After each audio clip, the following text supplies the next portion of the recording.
अकोल्यात civil line police ठाण्यात महिलेला शरीर सुखाची मागणी करणाऱ्या सहाय्यक पोलीस उपनिरीक्षक राजेश जाधव यांचं निलंबन करण्यात आलंय।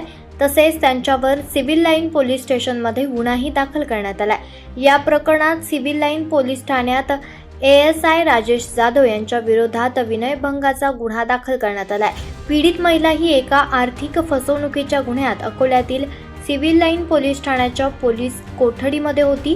या घटनेनंतर पोलीस अधीक्षक अर्चित चांडक यांनी तत्काळ त्यांचं निलंबन देखील केलंय।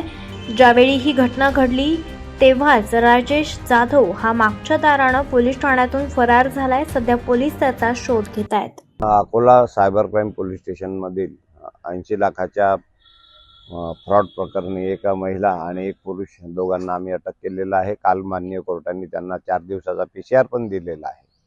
ते महिला आम्ही लॉकअपमध्ये टाकल्यानंतर एक ASI त्या ठिकाणी राजेश जाधव नावाचा ASI त्या ठिकाणी गेला आणि तो अर्वाच्य भाषेत बोलून तुझ्या मुली सोबत मला पाठव, मला 10,000 रुपये देतो असं अर्वाच्य भाषेत बोलला। ती गोष्ट आमच्या जेव्हा कानावर आली त्यावेळेस आम्ही ताबडतोब लॉकअपला गेलो, त्या महिलेचा जबाब घेतला, सदर ASI विरोधात गुन्हा दाखल केला आणि वरिष्ठांना त्याबाबत माहिती दिली। माननीय पोलीस अधीक्षक सरांनी त्याला तात्काळ निलंबित केलेला आहे। पुढील कारवाई सुरू आहे।